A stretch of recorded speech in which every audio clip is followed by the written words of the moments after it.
اعوذ باللہ من الشیطان الرجیم بسم اللہ الرحمن الرحیم۔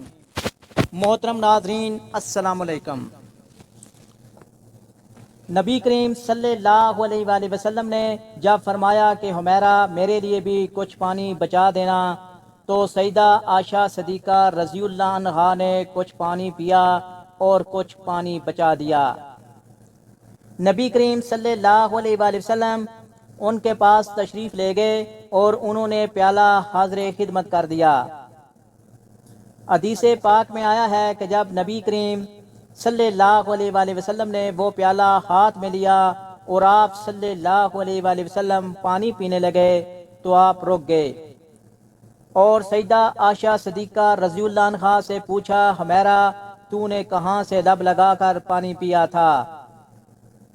کس جگہ سے منہ لگا کر پانی پیا تھا؟ انہوں نے نشاندہی کی کہ میں نے یہاں سے پانی پیا تھا۔ حدیث پاک میں آیا ہے کہ نبی کریم صلی اللہ علیہ وآلہ وسلم نے پیالے کے رخ کو پھیرا اور اپنے مبارک لب اسی جگہ پر لگا کر پانی نوش فرمایا۔ خامد اپنی بیوی کو ایسی محبت دے گا تو وہ کیوں کر گھر آباد نہیں کرے گی؟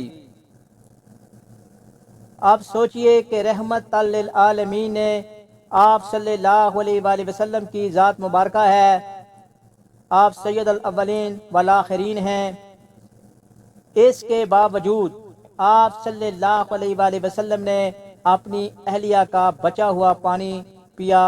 ہونا تو یہ چاہیے تھا کہ آپ صلی اللہ علیہ وآلہ وسلم کا بچا ہوا پانی وہ پیتیں، مگر یہ سب کچھ محبت کی وجہ سے تھا۔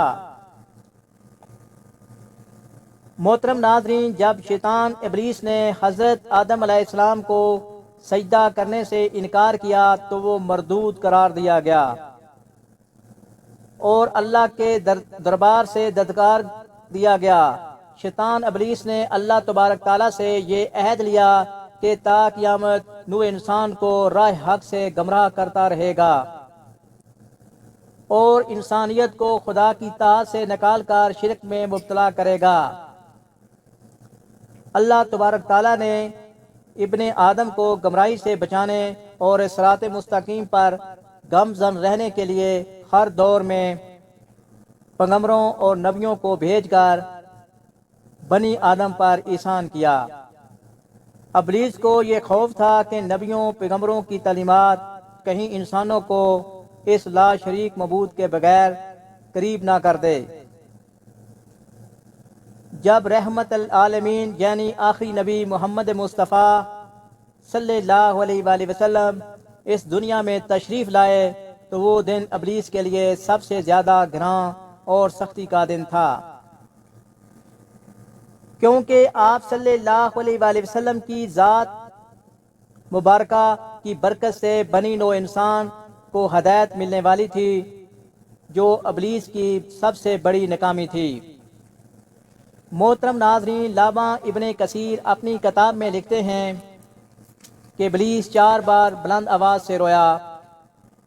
پہلی بار جب اللہ تعالیٰ نے اسے لائن ٹھہرا کر اس پر لعنت فرمائی، دوسری بار جب اسے آسمان سے زمین پر پھینکا گیا، تیسری بار جب نبی مصطفیٰ صلی اللہ علیہ وآلہ وسلم کی ولادت ہوئی، اور چوتھی بار جب سورۃ فاتحہ کا نزول ہوا۔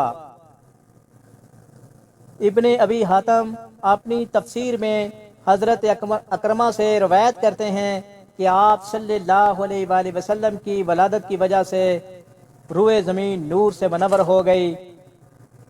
ابلیس نے کہا، آج ایسا بچہ پیدا ہوا ہے جو ہمارا معاملہ خراب کر دے گا۔ تو اس کے ایک سپاہی نے کہا، تم جاؤ اس بچے کی عقل میں خامی پیدا کرو۔ چنانچہ ابلیس آیا، مگر جب نبی کریم صلی اللہ علیہ وآلہ وسلم کے قریب ہوا تو حضرت جبریل علیہ السلام نے اسے ایک لات ماری اور وہ عدن میں جا گرا۔ محترم ناظرین، اسی طرح ایک روایت میں حضرت ابن عباس رضی اللہ عنہ روایت کرتے ہیں کہ شیطانوں کو آسمان سے نہیں روکا جاتا تھا، وہ بلا روک ٹوک آتے جاتے تھے۔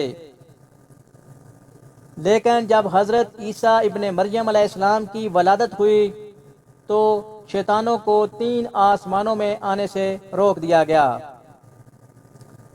لیکن جب رسول اللہ صلی اللہ علیہ وآلہ وسلم کی ولادت ہوئی تو شیاطین پر تمام آسمانوں کے دروازے بند کر دیے گئے، انہیں آگ کے شعلے مارے جاتے تھے۔ جس رات نبی صلی اللہ علیہ وآلہ وسلم کی ولادت ہوئی، اللہ تبارک تعالیٰ کی طرف سے آسمانی دنیا میں خاص حفاظتی اقدامات تھے، اور ابلیس مردود کے لیے وہ رات ذلت بھری رات ثابت ہوئی۔ جب آپ صلی اللہ علیہ وآلہ وسلم کی پیدائش کا وقت آیا تو شیطان کو 70 زنجیریں پہنائی گئیں، اسے بحر خضر میں سر کے بل لٹکا دیا گیا۔